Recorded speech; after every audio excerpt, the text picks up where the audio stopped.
అందరికీ నమస్కారం. తన్వి చెప్పే కథలకు స్వాగతం. ఈరోజే మొదటిసారిగా మా ఛానల్ చూస్తున్నట్లయితే ప్లీజ్ లైక్ చేయండి, షేర్ చేయండి, సబ్స్క్రైబ్ చేసి మమ్మల్ని సపోర్ట్ చేయండి. ఈరోజు శ్రావణ మాసపు సోమవారం, ఎంతో శుభకరమైన రోజు. ఈ రోజున ఈ కథలు వింటే చాలు సకల శుభాలు కలుగుతాయి, కోటి జన్మల పుణ్యం లభిస్తుంది. మరి ఆ కథలేంటో ఇప్పుడు మనం ఈ వీడియోలో తెలుసుకుందాం. ఒకరోజు కైలాసంలో దివ్యరత్న ఖచ్చిత సింహాసనంపై కూర్చొని ఉన్న పరమేశ్వరుని పార్వతి ఏకాంతంలో ఇట్లా ప్రశ్నించినది. దివ్యమైన ముఖారవిందంపై మందహాసం, చేతులలో వరము, అభయపు ముద్రల పురిచర్మము ధరించిన భగవంతుడైన సదాశివుణ్ణి ఆమె అడిగిన ప్రశ్న ఏంటంటే, స్వామి, నేను మీ వద్ద అనేక శాస్త్రములను, ఆగమ విద్యలను నేర్చుకున్నాను. సర్వకాల సర్వావస్థలోనూ అల్ప ప్రయాసతే మహత్తరమైన ఫలమును ప్రసాదించు వ్రతము ఒకటి నాకు ఉపదేశింపుడు అని పార్వతి అడగగా, అది విని మందహాసంతో సదాశివుడు, ప్రియా, నీ ప్రశ్న ఉచితముగాను లోకోపకారిగాను ఉన్నది. లోకహితమును కోరిన నీకు ఒక శ్రేష్టమైన వ్రతమును చెప్పేదను అంటూ ఇలా చెప్పసాగాడు. నక్షత్రములలో సూర్యుడు, గ్రహముల్లో చంద్రుడు, నదులన్నిటిలో గంగా నది, ఇంద్రియముల్లో మనసు ఏ విధంగా శ్రేష్టమైనవో వ్రతములన్నిటిలోనూ ఈ సోమవార వ్రతము శ్రేష్టమైనది. ఈ వ్రతమునకు షోడశ సోమవార వ్రతమని పేరు కూడా ఉంది. దీని మహిమలను వర్ణించుట అసాధ్యము. భక్తిపూర్వకంగా దీన్ని ఆచరించేవారు ఏదేది కోరుకుందురో దానిని వారు శీఘ్రముగా పొందుతారు. దరిద్రులు ధనవంతులు అవుతారు. కన్యలు యోగ్యులైన వరులను పొందుతారు. ముత్తైదువులు అఖండ సౌభాగ్యమును పొందుతారు. రోగులకు సంపూర్ణ ఆరోగ్యము కలుగును. ఎడబాసిన భార్యాభర్తలు ఒకరినొకరు చేరుకుందురు. ఈ విధంగా ఇది పరమ మహిమాన్వితమైన వ్రతము. అంతట పార్వతి, స్వామి, దయచేసి ఈ వ్రతమును ఆచరించే విధానమును అనుగ్రహింపుడు అని ప్రార్థించెను. అందుకు పరమేశ్వరుడు ఇలా అన్నాడు, ప్రియా, ఇది భక్తిపూర్వకంగా ఆచరించవలసిన వ్రతము. ఈ వ్రతము ఆచరించుట ఆషాఢపు మాసపు పౌర్ణమి నుండి కార్తీక మాసపు పౌర్ణమి వరకు వచ్చు 4 నెలలు ప్రశస్తమైనవి. ఆ రోజుల్లో వచ్చు 16 సోమవారముల్లో ఈ వ్రతములు స్త్రీలు, ముత్తైదువులు ఆచరించవలను. సోమవారం నాడు ఉపవాసం ఉండాలి. ప్రసాదం స్వీకరించడంలో తప్పు లేదు. ప్రాతకాలముననే స్నానాది నిత్య కర్మములను ముగించుకొనవలెను. సాయంత్రమందు శివపూజ చేయుటకు కావలసిన సామాగ్రిని సిద్ధం చేసుకొనవలెను. పుట్టమన్నుతో శివలింగమును తయారు చేసుకొనవలెను. వెండి, ఇత్తడి వంటి శ్రేష్టమైన లోహములతో చేసిన శివలింగమును కూడా ఉపయోగించవచ్చు. బిల్వపత్రములు, పుష్పములు, దీపాదులను సిద్ధం చేసుకుని వలను.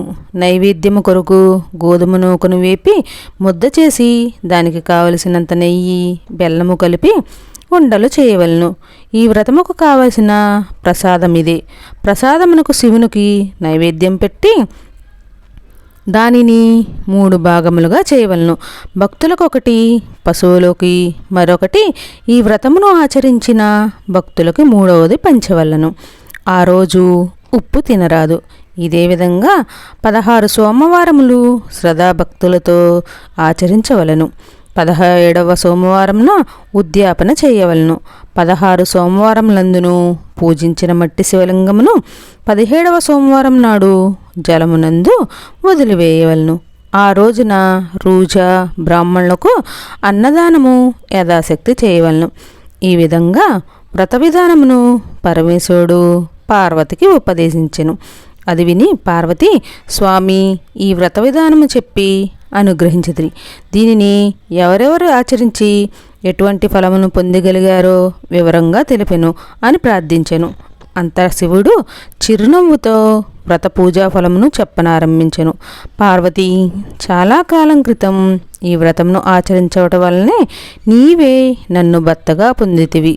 గిరిజా కళ్యాణ సంఘటన ఇంకను నాకు జ్ఞాపకమున్నది.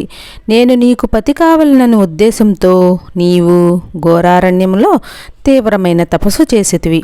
అప్పుడు దేవతలు సప్తఋషులు నా వద్దకు వచ్చి, ప్రభు, నిన్నే నమ్ము తపస్సు చేయుచున్న హైమవతిని అనుగ్రహించరాదా, ఆలస్యమెందుకు అని ప్రార్థించితిరి. నేను బ్రహ్మచారి రూపంలో వచ్చి నిన్ను పరీక్షించి తిని, నిన్ను సంబోధిస్తూ శివునకున్న అవలక్షములన్నిటిని వర్ణిస్తూ, ఆ శివుడు విరూపి, అప్రవిత్రుడు, మరటి వ్యక్తి అని, అతనిని నీవు వేరెవరినైనో వివాహమాడరాదు అని పరిహసించి తిని. అంతటా నీకు పట్టరాని కోపం వచ్చెను. కోపంలో కన్నులు ఎర్రబారి, శివనింద మహాపాపం, శివుడు లేనిచో నేను బ్రతకలేను, వేరొకరిని కన్నెత్తి కూడా చూడను అన్న నీ దృఢ నిశ్చయాన్ని ఖచ్చితంగా తెలిపితివి. అప్పుడు నేను నా నిజస్వరూపంతో నీ ముందు ప్రత్యక్షమయ్యాను. నీవు 16 సోమవారాల వ్రతమాచరించేందుకే నీ కోరిక తీరింది.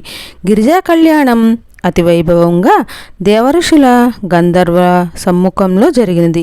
ఈ విధంగా వ్రతాచరణ వల్లనే నేను నీకు పతినైతిని అని పరమేశ్వరుడు అన్నాడు. అంతట పార్వతీ కూడా సంతుష్టరాలై, స్వామి, వ్రతమహిమ తెలిసినది. నా వలె వేరెవరు ఈ వ్రతమునాచరించి పుణ్యఫలను పొందినారో చెప్పవాలనని ప్రార్థించింది. సదాశివుడు ఇతర సంఘటనలను చెప్పనారంభించాడు. చాలా కాలం క్రితం భరతఖండంలో పుణ్యాత్ముడైన చిత్రవర్మ అనే రాజు ఉండేవాడు. ఆయనకు పుత్రులు అనేకులు ఉండిరి. పుత్రిక కొరకు పార్వతిని ప్రార్థించగా ఆడపిల్ల జన్మించింది. సర్వగుణ సంపన్నురాలైన ఆ శిశువునికి 14వ సంవత్సరమున వైదవ్యము ఖచ్చితంగా ప్రాప్తించును అని జ్యోతిష్కులు తెలిపిరి. అంతటా రాజు దుఃఖితుడైను. శోకంతో పీడింపబడుతున్న రాజునకు జ్యోతిష్కులు దీనికి పరిహారము కూడా తెలిపిరి. రాజకుమార్తె అయిన సీమంతిని పూర్ణచంద్రుని వలె పెరుగుచుండెను. యుక్త వయసు వచ్చిన తర్వాత ఆమెను నిషధ రాజకుమారుడైన చంద్రాంగదునికిచ్చి చిత్రవర్మ వివాహం చేసెను. ఇల్లరికము వచ్చిన అల్లునతో రాజుకు కాలము సంతోషముగా గడుపుచుండెను. ఇట్లుండగా ఒక రోజున చంద్రాంగదుడు జలక్రీడ కోరి యమునా నదికి ఎగెను. దురదృష్టవశమున నది అందలి సుడిగుండంలో చిక్కుకపోయెను. రాజపరివారమునకు ఎనలేని దుఃఖము కలిగెను. సీమంతిని కూడా సగమనకు సిద్ధపడెను. అంతటా యాజ్ఞవల్క్య మహాముని భార్య అయిన మైత్రేయి అచటకు వచ్చి, పుత్రి, చింతించవలదు, నేను నీకు ఒక వ్రతమును ఉపదేశించెను. దాని వలన వైదవ్యము నుండి నీకు నివృత్తి కలగగలదు అని చెప్పి 16 సోమవారాల వ్రతమును ఉపదేశించెను. మైత్రేయి ఉపదేశించిన ప్రకారము చెప్పినట్లుగా సీమంతిని కూడా భక్తితో వ్రతమును ఆచరించెను. నాగలోకమునకు చేరిన చంద్రాంగదుడు నాగరాజుచే సన్మానింపబడి సురక్షితంగా రాజధానికి మరలా వచ్చెను. అందరూ సంతోషించి ఈ విధంగా ఎడబాసిన పతిపత్నులు వ్రతమహిమచే మరలా ఒకటయ్యారు. సదాశివుడు మరి ఒక సంఘటనను కూడా చెప్పసాగెను. మహాతపస్వి అయిన మృకుండనకు సంతాన ప్రాప్తి కలుగకపోగా అతను తపస్సు చేసి సదాశివుణ్ణి పుత్రభాగ్యము కొరకు ప్రార్థించెను. శివుడు ప్రత్యక్షమై, మహర్షి, నీకు 16 సంవత్సరముల ఆయువు గల సజ్జనుడైన కుమారుడు కావాలనా, ఆయువు గల అత్యధమ పుత్రుడు కావాలనా అని ప్రశ్నించెను. ఋషి, నాకు 16 సంవత్సరములు ఆయువు గల సత్పుత్రుడు చాలు అనెను. శివుని అనుగ్రహంతో మార్కండేయుడనే సత్పుత్రుడు జన్మించెను. ఆయువు ముగిచుండగా అతను భక్తితో 16 సోమవారాల వ్రతంను ఆచరించి శివుని కృప వలన చిరంజీవి అయ్యాడు.